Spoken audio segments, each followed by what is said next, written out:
मान्य सदस्यहरू, प्रतिनिधि सभाको आजको बैठकको कारबाही प्रारम्भ हुन्छ। सर्वप्रथम मान्य परराष्ट्र मन्त्रीले सार्वजनिक महत्त्वको विषयमा बोल्ने कार्यक्रम रहेको छ। अब म उहाँलाई समय दिन्छु। सम्मानीय सभामुख महोदय,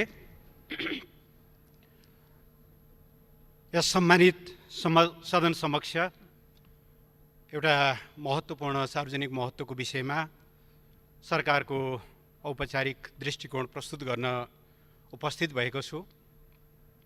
सम्मानीय सभामुख महोदय, अहिले सिङ्गो विश्व कोभिड-19 अर्थात् कोरोना भाइरसको महामारी विरुद्ध अत्यन्त कठिन लडाईँ लडिरहेको छ र दक्षिण एसियाका हामी सबै मुलुकहरू पनि त्यही महामारीको विरुद्ध एकमात्र कार्यसूची बनाएर एकमात्र प्राथमिकता बनाएर लडिरहेका छौँ। सबैको ध्यान यही विषयमा केन्द्रित भइरहेको बेला अस्ति वैशाख 26 गते 2077 तदनुसार 8 मे 2020 का दिन भारतले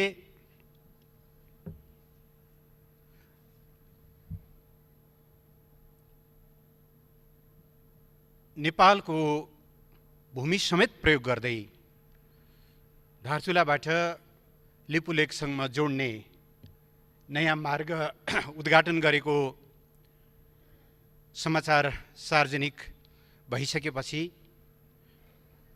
सबै देशभक्त नेपालीहरूमा एउटा गहिरो चिन्ता र व्यापक चासो प्रकट भएको छ।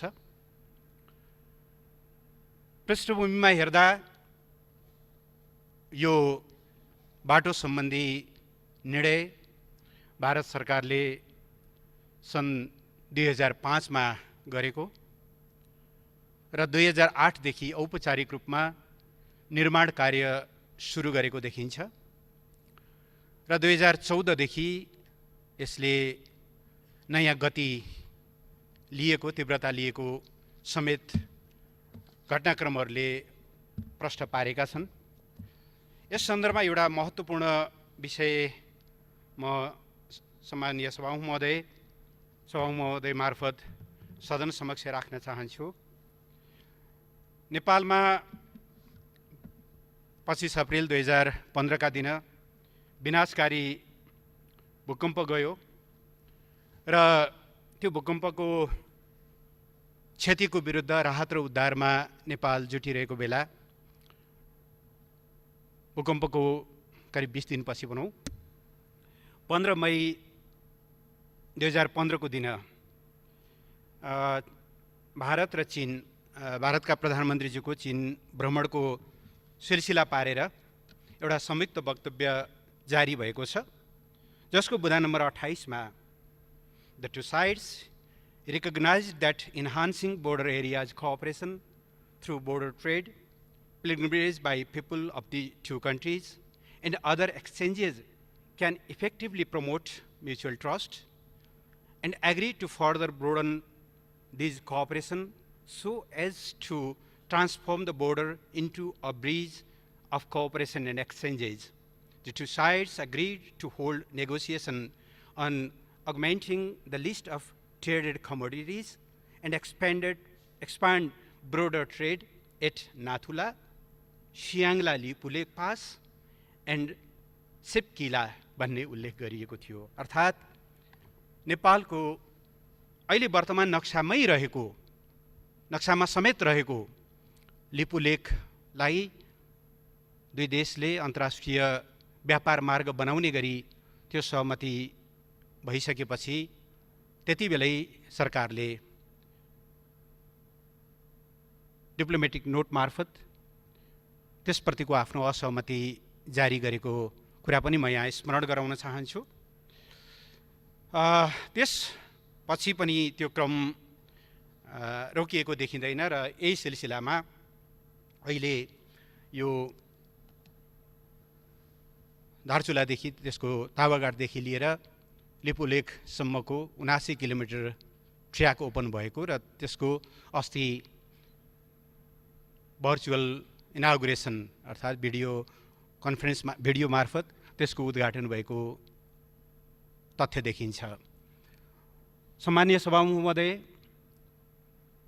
यस सम्मानित सदन समक्ष मैले विगतमा पनि भनेको छु, नेपाल सरकार नेपालको वर्तमान सीमा सुगौली सन्धिबाट निर्दिष्ट हो भन्ने ठान्दछ र सुगौली सन्धि भन्दा बित्तिकै सन् 1816 को मार्चको सन्धि, त्यसै वर्षको डिसेम्बरमा भएको पूरक सन्धि, नयाँ मुलुक फर्काउने गरी भएको 1860 को अर्को पूरक सन्धि र दाङको चुरे श्रृङ्खलालाई म्यानेज गर्ने गरी त्यसको सीमा निर्धारण गर्ने गरी गरिएको अर्को 1875 को सन्धि, यी तीनवटा पूरक सहितको सुगौली सन्धिले नेपालको सीमा निर्धारण गरेको हो। त्यस यतापट्टि त्यो सीमालाई परिवर्तित गर्ने गरी अर्को कुनै द्विपक्षीय सन्धि, सीमा सन्धि भएको छैन। नेपाल त्यही सुगौली सन्धिका आधारमा त्यो सन्धि, त्यति बेलाका नक्साहरू, प्राप्त ऐतिहासिक तथ्यहरू, प्रमाणहरू, नेपाली जनताले भोगचलन गरेका तिरोहरू र अन्य दस्तावेजहरू र तथ्य र प्रमाणका आधारमा यो समस्याको समाधान गर्नुपर्छ भन्ने मान्यता राख्दछ र नोभेम्बर 2, 2019 मा भारतद्वारा आफ्नो राजनीतिक नक्साको 8औं संस्करण प्रकाशित गरिसकेपछि र त्यो नक्सामा नेपालले भन्दै आएका, मान्दै आएका अर्थात् सुगौली सन्धिले नेपालको पश्चिमी सिमाना काली अर्थात् चलन चल्तीको भाषामा महाकाली, जो लिम्पियाधुराबाट निश्रित हुन्छ, त्यसको उद्गम त्यहाँ छ, त्यसदेखि पूर्वपट्टिका सबै भूभागहरू लिम्पियाधुरा, लिपुलेख र कालापानी सहितको क्षेत्र नेपालको भनेर स्पष्ट ढङ्गले आफ्ना मान्यताहरू हामीले त्यो नक्सा पछि थप पुष्टि गर्दै लग्यौँ। हामीले डिप्लोमेटिक नोटहरू पठायौँ र यो समस्याको समाधान दुवै देशले मन्जुर गरेको 2014 मै मन्जुर भएको परराष्ट्र सचिव स्तरीय संयन्त्रबाट ठुङ्ग्याइनुपर्छ भन्ने मान्यताका आधारमा हामीले त्यो समस्याको समाधानका लागि निरन्तर कूटनीतिक पहलहरू गरिरहेको बेहोरामा जानकारी गराउन चाहन्छु। यही पृष्ठभूमिमा हामीले प्रस्तावित गरेको डेटको औपचारिक जवाफ समेत प्राप्त नभइकन अथवा नदिइकन अस्ति जुन बाटोको उद्घाटन गरिएको छ, नेपाली टेरिटोरी समेत प्रयोग गरेर यसप्रति नेपाल सरकारको गम्भीर ध्यानाकर्षण भएको छ र त्यस सम्बन्धमा नेपाल सरकारको दृष्टिकोण मैले औपचारिक रूपमा सदन समक्ष प्रस्तुत गर्न चाहन्छु। हामीले हिजो शनिबारको दिन नेपाल सरकारको आधिकारिक दृष्टिकोण देहाय बमोजिम प्रस्तुत गरेका छौँ। म त्यो वाचन गर्ने र यहाँ टेबल गर्ने अनुमति चाहन्छु। The government of Nepal has learned with regret about the inauguration yesterday by India of link road connecting of Lipu Lake, Nepal, which passes through Nepali territory. The government of Nepal has consistently maintained that, as per the Sugauli Treaty 1816, all the territories east of Kali, Mahakali River, including Limpiadhura, Kalapani, and Lipu Lake, belong to Nepal. This was reiterated by the government of Nepal several times in the past, and most recently through a diplomatic note addressed to the government of India, dated 20th November 2019, in response to the new political map issued by the latter. This unilateral act runs against the understanding reached between the two countries, including at the level of prime ministers, that a solution to boundary issues would be sought through negotiation. The government of Nepal remains committed to seek diplomatic solution to boundary issues On the basis of this Trickle Treaty, documents, facts, and maps in keeping with the spirit of close and friendly ties between the two countries. In light of this development, the government of Nepal calls upon the government of India to refrain from carrying out any activity inside the territory of Nepal. It may be recalled that the government of Nepal had expressed its disagreement in 2015 through separate diplomatic notes addressed to the governments of both India and China, when the two sides agreed to include Lipu Lake Pass as a bilateral trade route without Nepal's consent in the joint statement issued on 15th May 2015 during the official visit of the Prime Minister of India to China. The government of Nepal re-emphasized that pending boundary issues between the two countries should be resolved through diplomatic means.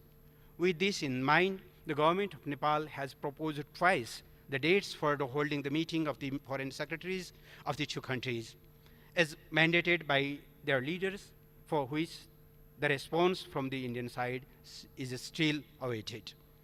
It may be noted that the two governments had constituted the Eminent Persons Group EPG on Nepal-India relations with a mandate to recommend measures and institutional framework with a view to elevating the existing relations to a new height. The group has concluded its task and prepared a consensus report.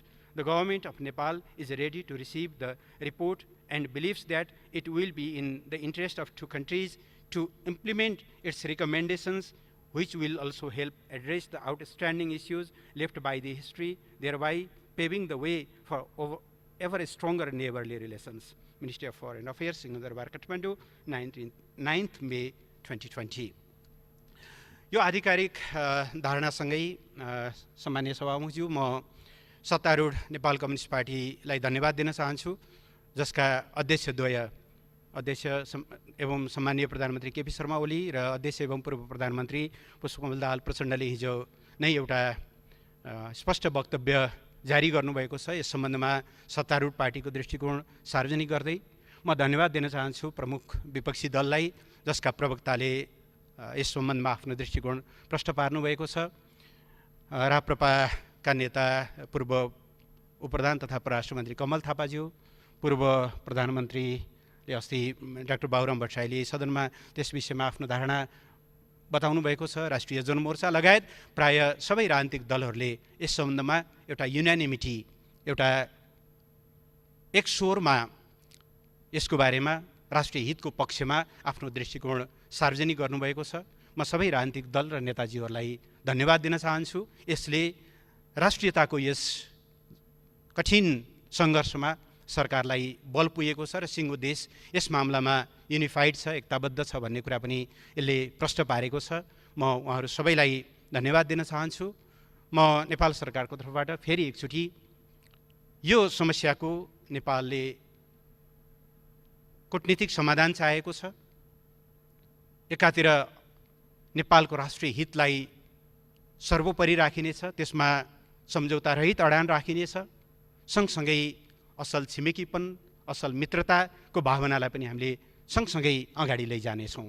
राष्ट्रिय हितमा दृढतापूर्वक कायम रहँदै तर यसको कूटनीतिक समाधान खोज्ने गरी हामी अगाडि बढ्नेछौँ र यस सम्बन्धमा मित्र राष्ट्र भारतलाई पनि यस्तो बेलामा जति बेला सिङ्गो देश, सिङ्गो संसारको ध्यान यो एउटा मानवीय सङ्कटमा केन्द्रित भएको छ, छिमेकीहरूका संवेदनशीलतामाथि प्रश्न उठ्ने खालका यस्ता गतिविधिहरू नहुन् भन्ने कुरा पनि म आग्रह गर्न चाहन्छु र छिटोभन्दा छिटो यस समस्याको समाधानका लागि रचनात्मक भूमिका खेल्न समेत आह्वान गर्दै म आफ्ना भनाइलाई यहीँ टुङ्ग्याउन चाहन्छु। सम्मानीय सभामुख महोदय, सरकारको वक्तव्य र यसको अनौपचारिक नेपाली अनुवाद म यहाँ टेबल गर्न चाहन्छु। धन्यवाद।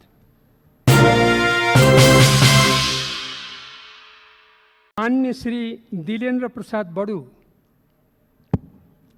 सम्माननीय सभामुख महोदय, धेरै लामो निन्द्रापछि आज बिउजे जस्तो छ एउटा डिप्लोमेटिक नोट पठाएको सुनियो। यो उद्घाटन आज उद्घाटन मात्रै भएको हो, कहिलेदेखि बन्न सुरु भयो यो सूचना यो सरकारसित थियो कि थिएन?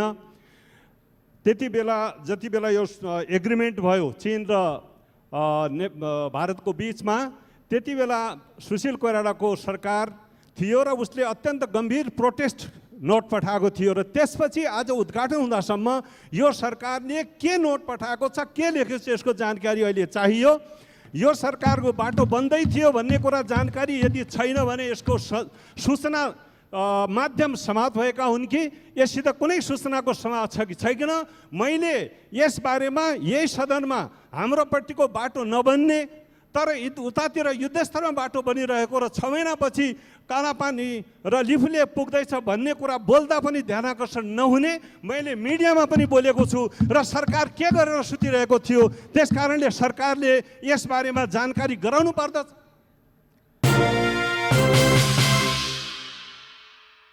अन्य श्री महन्त ठाकुर।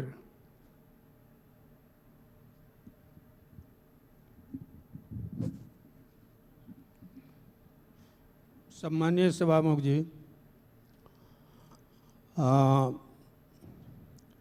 यो प्रश्न पटक पटक लिपियाधुरा, लिपु लेक, काला पानी को सम्बन्धमा पटक पटक आवाज उठिरहेको छ, जुलुसहरू प्रदर्शनहरू भइरहेको छ, त्यो सबैलाई जानकारी। तर यो समस्याको समाधानतर्फ के स्टेप उठायो त्यो अहिले जुन हामीले सुन्यौँ कि नोटहरू डिप्लोमेटिक नोटहरू पठाइएको छ कुराहरू, तर समाधान भएन।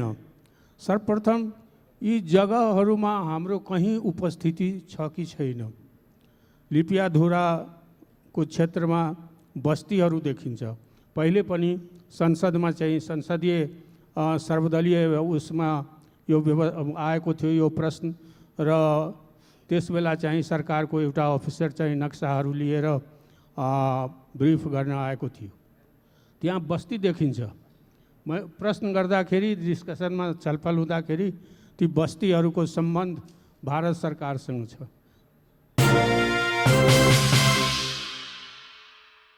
श्री सरिता गिरी। सम्मानीय सभामुख महोदय, लिपुलेकको बारेमा जुन समस्या अहिले अगाडि आएको छ त्यसको बारेमा मन्त्रीजीले भन्नुभएको यो कूटनीतिक माध्यमबाट समस्याको समाधान गर्ने जो कुरा सही हो। तर प्रश्न के हो भने यो भारत र नेपालको बिचमा 90% बोर्डरको डिमार्केसन भइसकेको छ, केही बाँकी छ। त्यो समस्या अहिलेसम्म किन समाधान भइराखेको छैन? धेरै पुरानो समस्या छ।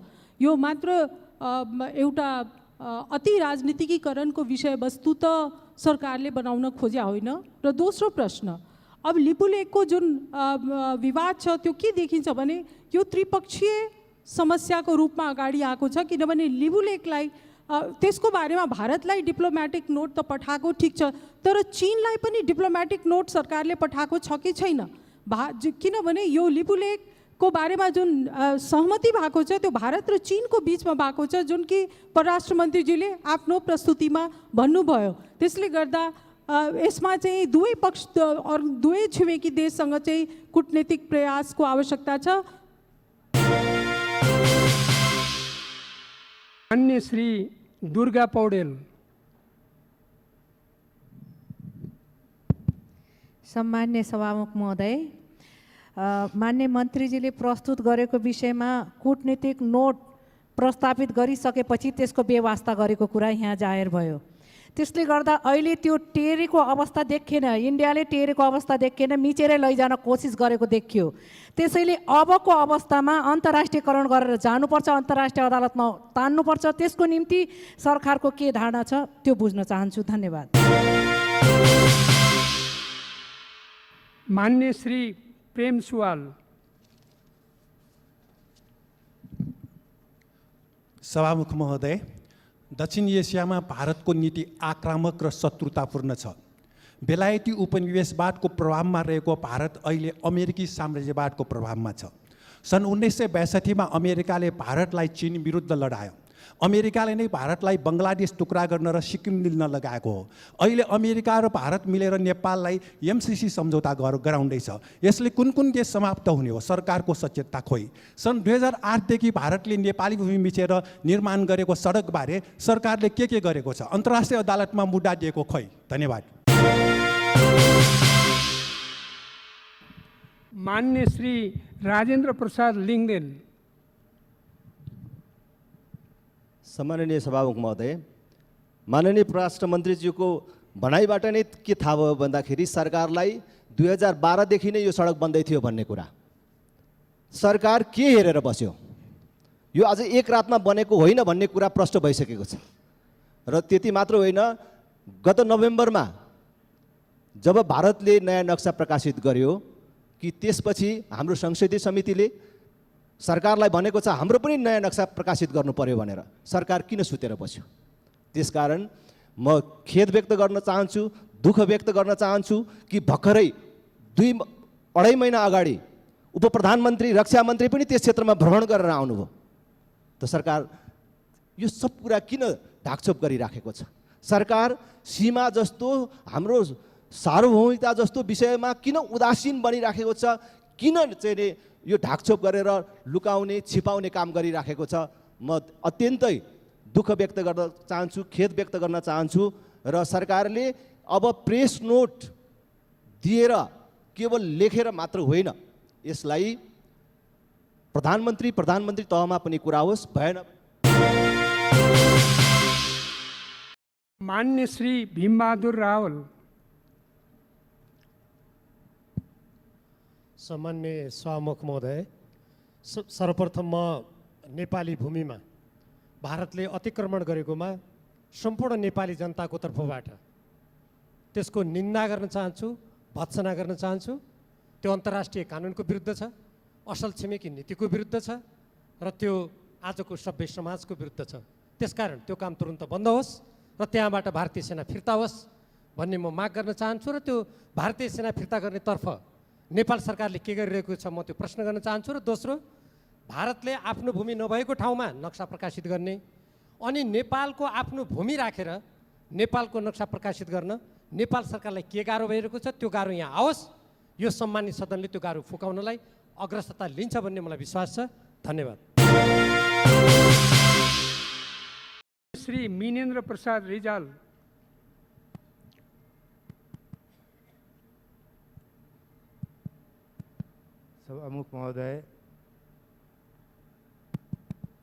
सभामुख महोदय, परराष्ट्र मन्त्रीजीले 2015मा सरकारले प्रोटेस्ट नोट पठायो भन्नुभयो। त्यतिखेर प्रधानमन्त्री को थियो उहाँलाई सम्झना भएन। अहिले पार्टीका अध्यक्ष 2जनाको नाम भन्नु उहाँलाई सहज भयो, किनभने लामो स्मृति उहाँहरूसँग छैन। यसकारण छैन कि हिजो सुशील कोइराला प्रधानमन्त्री हुनुहुन्थ्यो र सुशील कोइरालाको देशभक्तिमाथि लान्छना लगाएर सरकार बनाएको थियो। त्यही चिज बोकेर आउनु भएको छ। अब अलि अगाडि सीमा अतिक्रमण भयो। सीमा अतिक्रमण हुँदा सरकारको कम्युनिस्ट पार्टीका 2टा मोर्चा तयार भयो। एउटा मोर्चा गाली गर्ने, अर्को मोर्चा त्यसलाई डिफेन्ड गर्ने। त्यस्तै एमसिसीमा एउटा मोर्चा एमसिसीलाई सत्तो सराप गर्ने, अर्को मोर्चा एमसिसीलाई बोकेर हिँड्नुपर्छ भन्ने। यसमा पनि सरकार 2टा मोर्चा खडा गरेर बस्ने हो कि परराष्ट्र मन्त्री के गर्न चाहनुहुन्छ? संसदसँग कहाँ सहयोग चाहनुहुन्छ? विपक्षी दलहरूले सहयोग गरिरहेछ भन्नुभयो, अब गर्ने के हो? त्यसका लागि त्यो भन्नुहोस्। खालि यो प्रोटेस्ट नोट पठाउँछौँ, यसो गर्छौँ भन्ने मात्रैले पुगेन। मान्य श्री अनिल कुमार झा। सम्मान्य सभामुख महोदय, 2005, 2008, 2014, 2015देखि लिएर यो 2019सम्म नेपाल सरकारलाई त्यो भेगमा के भइरहेछ भन्ने कुरा थाहा छ भन्ने कुरा परराष्ट्र मन्त्रीज्यूको वक्तव्यबाट थाहा भयो। माननीय मोहन ठाकुरज्यूले अघि राखिरहनु भएको विषयलाई जोड्दै म के यहाँ जानकारी चाहन्छु परराष्ट्र मन्त्रीज्यूबाट भने के यो डिप्लोमेटिक च्यानलबाट पत्राचार भइरहेको र नेगोसिएसन भइरहेको कुरा लाई छोडेर अब यो वक्तव्यबाजी र जुलुस नाराले समस्या समाधान गर्ने वा अघि साथीहरूले भन्नुभयो जस्तै यसको सैन्य समाधान खोज्नेतिर देश जाँदैछ कि डिप्लोमेटिकै च्यानलबाट खोज्ने हो? त्यो बुझ्न चाहन्छु। धन्यवाद।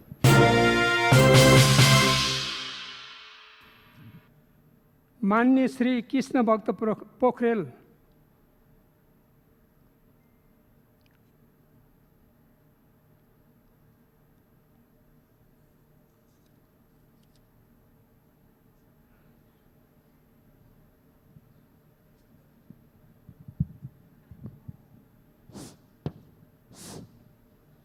सम्मानीय सभामुखज्यू, भारतले हालसालै नेपाली भूभाग प्रयोग गरी मानसरोवरसम्म जाने बाटो एकलौटी रूपमा निर्माण गरेको भन्ने सम्बन्धमा नेपाल सरकारले हालसम्म गरेका कामहरूको जानकारी माननीय मन्त्रीज्यूले संसदमा दिनुभएकोमा म धन्यवाद टक्राउन चाहन्छु।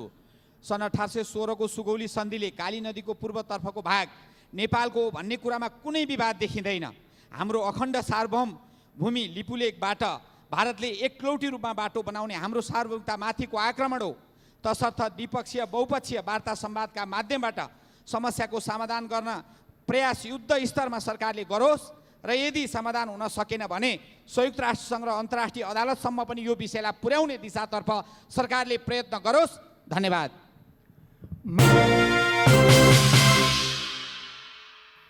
मान्य श्री जनार्दन शर्मा। सभामुख महोदय, भारतले नेपाली भूमिमा गरेको हस्तक्षेपको घोर भर्त्सना गर्दछु र नेपाल सरकारले डिप्लोमेटिक नोट जारी गरेको कुरा सुनियो र यो विगत लामो समयदेखि यो चल्दै आएको रहेको समस्यालाई समाधान गर्न डिप्लोमेटिक नोट मात्रै काफी छ कि समग्र उपायहरू लिएर अगाडि बढ्नुपर्छ? म सरकारलाई अनुरोध गर्न चाहन्छु सबै उपायहरू अगाडि बढाएर र सबै प्रमाणका आधारमा अगाडि बढ्नुपर्छ। चीन र भारतको सम्झौता मे 15, 2015 मा भएको सम्झौताको बारेमा भएको सम्झौताले डिप्लोमेटिक नोट पछि के भएको छ त्यो पनि जानकारी गराउन म अनुरोध गर्छु। चीनलाई पनि यस खालको त्रिदेशीय एउटा चीनसँग पनि यो खालको त्यो सहमतिका विरुद्ध आपत्ति जनाउनुपर्छ भन्ने मेरो भनाइ छ। धन्यवाद। मान्य श्री गगन कुमार थापा। महोदय, भारतको हस्तक्षेप अतिक्रमणको घोर भर्त्सना गर्दछु। केही समय अगाडि रक्षा मन्त्रीजीले यो ठाउँको अवलोकन गर्नुभएको थियो। के त्यो तीर्थयात्रा थियो? थिएन भने उहाँले सरकारलाई के बताउनु भयो र सरकारले त्यो बिचमा के काम गर्यो? भारतले त प्रश्न बनिसक्यो, हामीले हाम्रो भूभागमा बनाएका हौँ र अब सङ्क्रमण सकिएपछि तपाईँहरूसँग छलफल गरौँला। के नेपालले अब रिग्रेट गरेर मात्र बस्ने हो वा हाम्रो भूमि तिमीलाई प्रयोग गर्न दिँदैनौ भनेर अब्जेक्ट गर्ने हो? हाम्रो भूमिमा 1 इन्च पनि तलमाथि भयो भने नेपालले छाड्नेवाला छैन भनेर प्रष्टसँग भन्ने हो। भारतको यो दादागिरी र चीनको न्यानो सहयोगको प्रतिरोध गर्न नेपाली काङ्ग्रेस, सिङ्गो नेपाली जनता तयार छ। सरकारले हामीबाट के सहयोगको अपेक्षा गरेको छ हामी जान्न चाहन्छौँ। धन्यवाद। मान्य श्री सुरेन्द्र प्रसाद पाण्डे।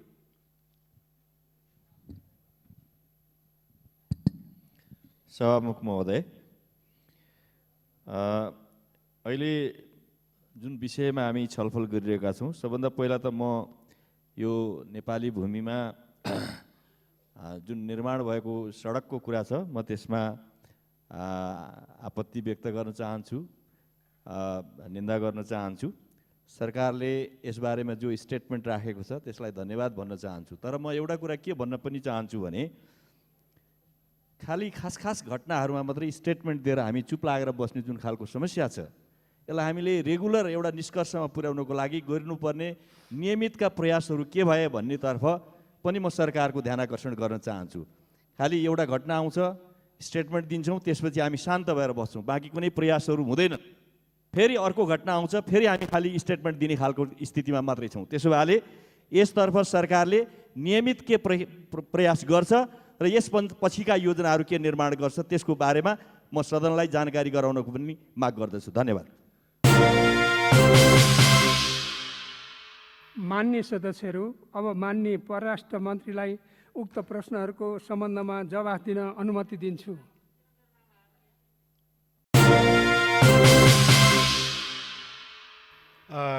सम्मानीय सभामुख महोदय, छलफलमा भाग लिनुहुने र छलफलमा थप भाग लिन पाऊँ र हाम्रा कुराहरू राख्न पाऊँ भन्ने सबै मान्य सदस्यज्यूहरूलाई म धेरै धेरै धन्यवाद भन्न चाहन्छु। मैले अघि पनि भनेको थिएँ, वास्तवमा यसले सरकारलाई एउटा स्ट्रेन्थ दिएको छ राष्ट्रिय हितका सवालमा अझ दृढतापूर्वक अगाडि बढ्न र एउटा परिणाम निस्किने गरी काम गर्नको निम्ति भन्ने म आग्रह गर्न चाहन्छु। सबै मान्य सदस्यज्यूहरूलाई धन्यवाद भन्न चाहन्छु। यो निर्माण कार्यको बारेमा सरकारलाई थाहा नहुने भन्ने प्रश्नै भएन र हामीले त्यसको बारेमा यो समस्याको समाधान, सीमा समस्याको समाधानको बारेमा पटक पटक प्रयासहरू गर्दै आएको, पटक पटक हामीले वार्ताका निम्ति मितिहरू प्रस्तावित गरेको र जुनसुकै लेभलमा, चाहे त्यो दुवै देशले स्वीकार गरेको परराष्ट्र सचिव लेभलमा या परराष्ट्र मन्त्री लेभलमा या त्योभन्दा माथिल्लो लेभलमा या पोलिटिकल लेभलमा, ट्र्याक 1, ट्र्याक 1.5 या ट्र्याक 2 जुनसुकै लेभलबाट पनि कुराकानी गर्नका लागि हामी तयार रहेको हामीले पटक पटक बताउँदै आयौँ। केही इन्फर्मल कुराकानीहरू नभएका पनि होइनन् यस बिचमा। सामान्यतया गएको फेब्रुअरी महिनाको लास्टतिर बैठक बस्न सक्ने दिशातिर हाम्रा छलफलहरू अगाडि बढेका थिए, तर कोरोनाको महामारीसँगै हाम्रा ध्यानहरूलाई स्वाभाविक रूपले यो महामारीको विरुद्ध केन्द्रित गर्नुपर्ने अवस्था सृजना भयो। त्यस कारणले गर्दा त्यो बैठक हुन सकेको छैन। तर पनि मलाई के विश्वास छ भने यस्ता समस्याहरूको समाधान कूटनीतिक माध्यमबाटै गर्न सकिन्छ। सरकारले त्यसको दृढ विश्वास लिन्छ। हिजो भारतीय विदेश मन्त्रालयका प्रवक्ताको हाम्रो वक्तव्य आइसकेपछिको एउटा प्रतिक्रिया छ, जसमा उहाँहरूका आफ्ना क्लेमहरू उल्लेख गर्दै पनि कोरोना पछि हामी चाहिँ वार्ताको टेबलमा बस्न तयार छौँ भन्नुभएको छ। त्यसले गर्दा कूटनीतिक माध्यमबाट समाधान गर्न सकिन्छ भन्ने कुरामा सरकारको दृढ विश्वास रहेको म यहाँहरूलाई जानकारी गराउन चाहन्छु।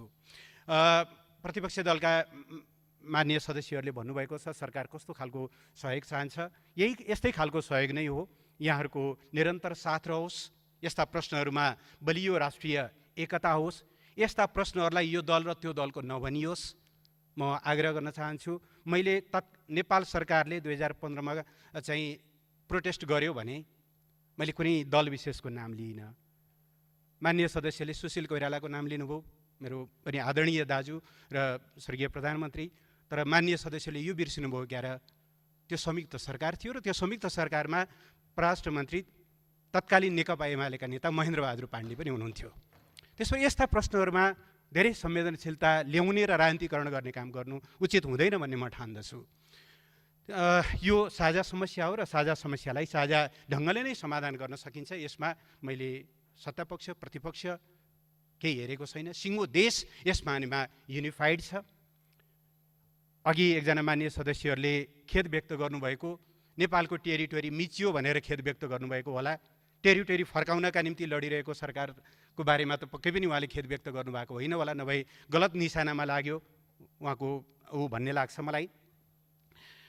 यो 90% समाधान भयो, बाँकी समाधान भएन। यसलाई प्रतिशतमा हेर्न मिल्दैन। मुलुकको सिमाना खण्डीकरण गरेर 90% मिलेको 10% बाँकी रहेको भन्ने हुँदैन। निश्चय नै सत्य के हो भनेदेखि संयुक्त आयोगले काम गर्दै आयो 2007सम्म, 1990 को दशकदेखि, र 182 थान स्ट्रिप नक्साहरू तयार भए। तर सुस्ता र कालापानी क्षेत्र, कालापानीको गरब्याङदेखि माथि नापी नै हुनु भएन। त्यसो भइसकेपछि सन् 2007देखि 2014सम्म दुई देशको सीमा समस्याको समाधानका सन्दर्भमा कुनै काम भएन, किनभने जोइन्ट कमिसनको म्याद सकिएको थियो।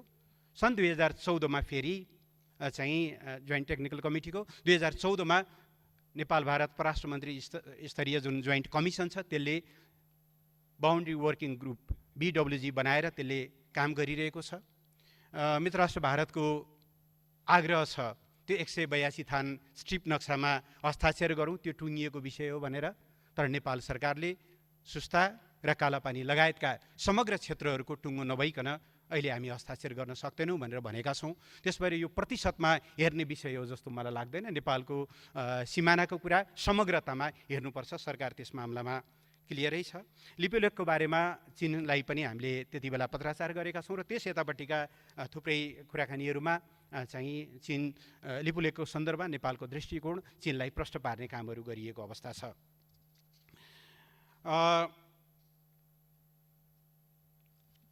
यसबाहेक यसमा उदासीन हुनुपर्ने, ढाकछोप हुनुपर्ने कुनै प्रश्न नै भएन। सेना फिर्ताको सन्दर्भमा सम्माननीय प्रधानमन्त्रीले औपचारिक रूपमा आह्वान गर्नुभएको छ। कालापानीमा रहेको नेपाली भूभागमा रहेको भारतीय सेनालाई चाहिँ फिर्ता गर्नको निम्ति उहाँले औपचारिक रूपमा सार्वजनिक रूपमै पनि आह्वान गर्नुभएको छ। नक्साको बारेमा विभिन्न समितिहरूले र यही सम्मानित सदनमा पनि प्रश्नहरू उठेको छ र सरकारलाई निर्देशन प्राप्त भएको छ। सरकारले त्यो निर्देशन अनुसार काम गर्नेछ। नक्सा सार्वजनिक गर्नु अगाडि त्यसको समग्र प्राविधिक पक्षहरू 1 इन्च पनि बढी हुन 1 इन्च पनि तल हुन नहुने सबै कुराहरूलाई पर्याप्त तयारी गरेर र सम्पूर्ण कुरालाई चाहिँ चेक जाँच गरेर सार्वजनिक गर्नुपर्ने भएको हुनाले केही समय लागेको हो। सम्मानित सदनको र संसदका विभिन्न समितिहरूले दिएको निर्देशन अनुसार नै सरकारले नक्सा सार्वजनिक गर्ने कुरामा कुनै समस्या रहने कुरा भएन। यस सम्बन्धमा एउटा नेपालको नक्साको बारेमा एकजना मन्त्रीज्यूको अभिव्यक्तिलाई लिएर कमेन्ट गरिएको छ। सम्मानीय सभामुख महोदय, म जानकारी गराउन चाहन्छु। अहिले नेपालले प्रचलनमा ल्याएको 2032 सालदेखि प्रचलनमा रहेको राजनीतिक नक्सामा चाहिँ लिपुलेक र कालापानी भूभाग समेटिएको छ। त्योभन्दा पश्चिमको भूभाग समेटिएको स्थिति छैन। त्यो वर्तमान सरकारले गरेको होइन। यो कुरा एका राख्न अथवा यस सम्बन्धी जानकारी लिनलाई पनि म आग्रह गर्न चाहन्छु। र धेरै मान्यज्यूहरूले एउटा समग्र खालि एउटा औपचारिक पत्राचार अथवा वक्तव्य या डिप्लोमेटिक नोटहरू पठाउने मात्रै नभएर समग्र संयन्त्रहरू परिचालित गरियोस्, सबै खालका उपायहरू अवलम्बन गरियोस् भन्ने जुन आग्रह गर्नुभएको छ, त्यसलाई सरकारले एउटा महत्त्वपूर्ण मार्गदर्शनको रूपमा लिएको छ। यहाँहरूको यो सुझावलाई ध्यानमा राखेर हामी सबै खालका कूटनीतिक प्रयासहरूलाई प्रभावकारी ढङ्गले अगाडि बढाउने र नेपाली जनताको भावना अनुसार नेपालको सार्वभौम सत्ता, राष्ट्रियता, राष्ट्रिय भौगोलिक अखण्डता, स्वाभिमान र राष्ट्रिय हितको रक्षाका निम्ति दृढतापूर्वक अघि बढ्ने विश्वास म सम्मानित सदनमा प्रस्तुत गर्न चाहन्छु सम्मानित सभामुख महोदय मार्फत। र यति भनेर आफ्नो भनाइहरू टुङ्ग्याउँछु। धन्यवाद।